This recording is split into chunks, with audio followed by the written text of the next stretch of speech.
প্রিয় দর্শক, রাসেল ভাইপারের পুরস্কার বিতর্ক আর তর্ক যেন থেমেই নেই। এই কাহিনী নিয়ে আওয়ামী লীগ নেতার ঘোষিত পুরস্কারের আশায় ফরিদপুরের জীবিত একটি রাসেল ভাইপার ধরেছেন কৃষক রেজাউল খান, যার বয়স ৩২ বছর। গতকাল শনিবার সন্ধ্যায় সাপটি নিয়ে আসা হয় ফরিদপুরের প্রেস ক্লাবের সামনে।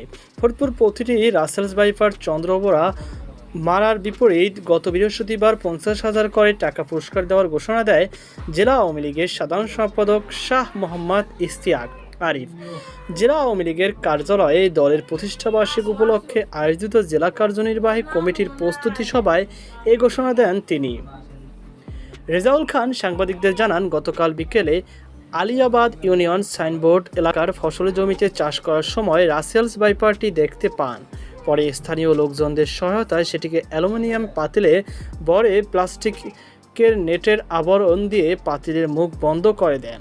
ফরিদপুর পৌরসভার ২৫ নম্বর ওয়ার্ড কাউন্সিলর সৈয়দ আউয়াল হোসেন বলেন, সাপ ধরার বিষয়টি জেলা আওয়ামী লীগের সভাপতি শামীম হকের দৃষ্টি আকর্ষণ করা হলে তিনি সাপটি বন বিভাগে জমা দিয়ে প্রাপ্তি স্বীকারপত্র নিয়ে জেলা আওয়ামী লীগের কার্যালয়ে যেতে বলেছেন।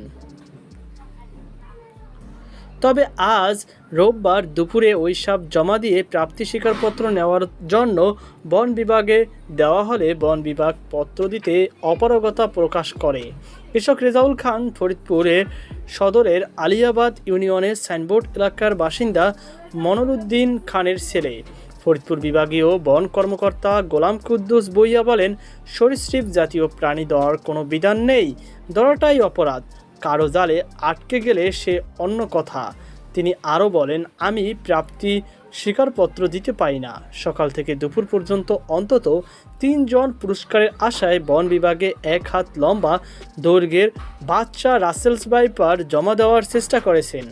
এ নিয়ে আমরা বিপদে পড়েছি।